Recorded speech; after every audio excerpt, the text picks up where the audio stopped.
Hey friends, welcome back to my channel. Today I have a book haul. I have done a little bit of book shopping lately. It's really been like self-care induced shopping. So I'm gonna show you guys everything that I've gotten recently, but I did just want to give a little bit of a life update slash a channel update. I am probably gonna have very sporadic uploads coming up over the next month or so. I have a very sick family member who I am caring for full-time. That's taking up like 99% of my time and energy, so I really have not been reading anything lately. Instead, I've just been buying a ton of books to make myself feel better. Like I said, the uploads might be a little bit sporadic.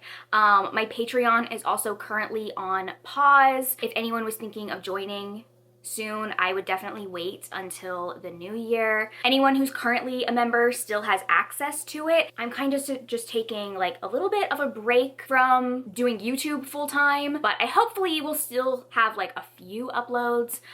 They probably will be just very easy videos like this, but yeah, like I said, I have been filling my void by buying quite a bit of books. We'll just start. The first three I got all at Half Price Books on like different shopping trips. The first one, I actually had been going to Half Price Books for like the past month.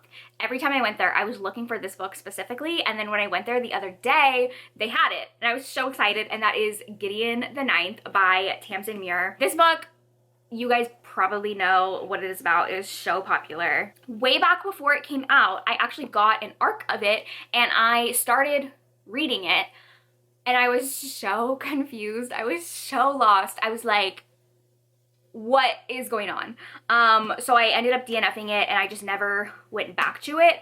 But I've been told by so many people that it's just something you have to stick with, like you're meant to be confused. But specifically, I was watching Allie from Allie Do Is Read, and she was reading this and was reading like quotes from the book, and the quotes that she was reading completely sold me on reading it. So I was very excited that I finally found it in Half Price Books, and hopefully I will read this soon. From what I know, it is a sci-fi. There's like 9 planets or something. The main character, Gideon, is a necromancer. That's really all I know about it, besides it is also sapphic, and the quotes that I heard involved stomping on each other's necks, and I was like, I'm intrigued. The next one I got at Half Price Books, I was so excited to find this too, and that is Bury Our Bones in Midnight Soil. But I was excited to find this because it is a signed edition,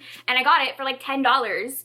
And when I was checking out, the lady at the register was like, oh my god, I just put that out on the floor 10 minutes ago.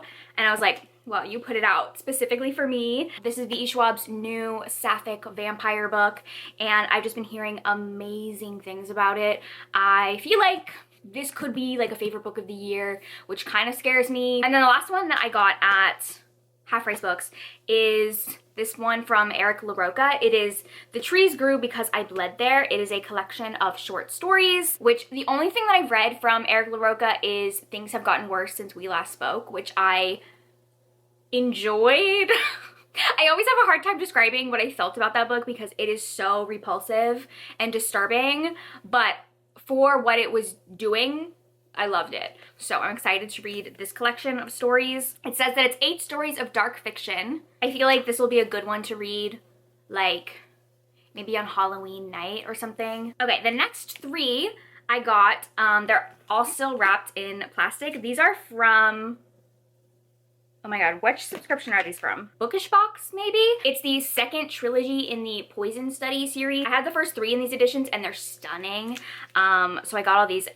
I'm keeping them in plastic for right now, but we have Dawn Study, Night Study, and Shadow Study.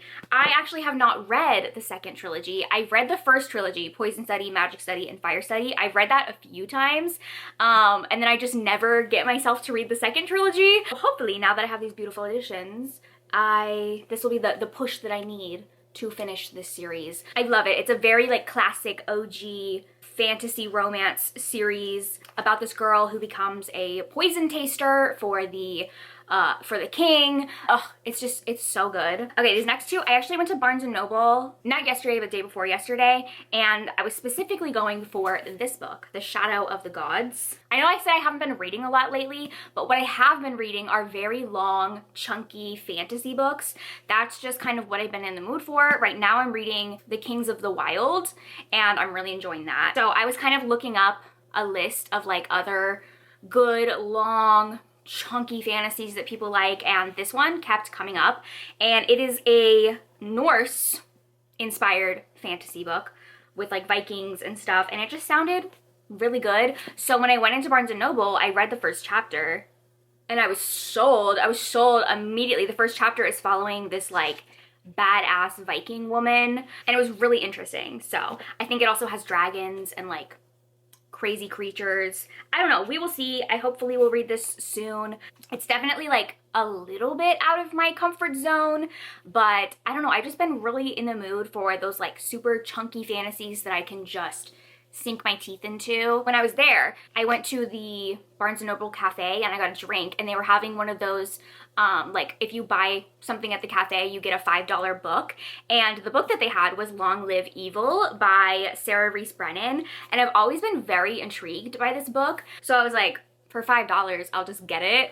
This one, I'm pretty sure it's about a main character like from the real world who accidentally falls into the world of her favorite fantasy book and becomes the villain of the book. So she like goes into this fantasy world and becomes a villain, and I think that's so interesting. Yeah, it says, a magical bargain lets her enter the world of her favorite fantasy series. She wakes in a castle on the edge of a hellish chasm, home to the once and forever emperor, her favorite fictional character. He's impossibly alluring, as only fiction can be. However, in this fantasy world, she discovers that she's not the heroine, but the villainess in the emperor's tale.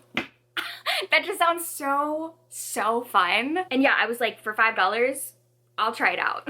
Okay, the next one I got, I told you I'm in the mood for chunky books. Can anyone guess what this book is based on the chunkiness? I'll give you a second. It's When the Moon Hatched by Sarah A. Parker. This is a romantasy book with dragons in it, and I just hear so many amazing things about this book. I have a very hard time with romantasy, and I'm really trying to find ones that I love because I feel like on paper I should really love it. So this is one that I see people loving a lot. It gets recommended to me a lot. The main character is an assassin, and then there's a rival bounty hunter. There's like fae politics, and then I'm pretty sure dragons. The synopsis does not say anything about dragons, but there's these kind of like dragon-ish creatures on the cover. I'm excited. The next one I have is Lady Macbeth by Ava Reid, which I am so excited to read. You guys know I've been obsessed with Ava Reid this year, and this is her Macbeth retelling following Lady Macbeth herself. It's a reimagining of Lady Macbeth, Shakespeare's most famous villainess, giving her a voice, a past, and a power that transforms the story men have written for her. The next one I have is The Unlikely Pursuit of Mary Bennet by Liz McLeod. This is a continuation reimagining of Pride and Prejudice following Mary Bennet and Charlotte Lucas, and it's a sapphic romance, which I am so excited for this one. I'm also kind of nervous because Pride and Prejudice retellings can go one of two ways. It's either something that I love and I'm obsessed with and I'm like, oh my god, this is a masterpiece, Jane Austen would be obsessed, or it's garbage. It's garbage sewer water. So I'm hoping that this is amazing. And the idea of Mary and Charlotte falling in love, I'm obsessed. The last book that I have is actually one that I had no idea that this book existed, and I don't know how I didn't know, and that is House of Rain by Harley LaRoe, who is the author of Her Soul to Take, which is a book that I loved. This is a sapphic paranormal dark academia. And I don't know how I didn't know that it existed. I don't know how I didn't know that Harley LaRoe wrote a sapphic book. It says, a night of forbidden passion opens a Pandora's box of dangerous secrets and dark magic on a remote island. It's about two women who find themselves in this manor on an island. There's like strange voices that call out in the house at night. Then there's a murder and they get trapped there. Ugh, it just sounds so good. Like literally the instant I found out that this existed, I was like, I have to get a copy immediately. All right, so those are all of the books that I have gotten recently. Hopefully, I will get into the mood to read again. It's more so that I just really have not had the time to read. I've been trying, like any second that I get of free time, I've been listening to Kings of the Wild. But yeah, over the next couple weeks, if you guys just bear with me on slower uploads and maybe some more just like sit down videos. If you have any video requests for me, like recommendations, tags, I haven't done tags in forever, but like just easy videos like that. If there's anything you guys want to see, those are the things that I will be able to film more easily. Please let me know. But thank you guys for watching. I will see you in my next video whenever that comes. Bye!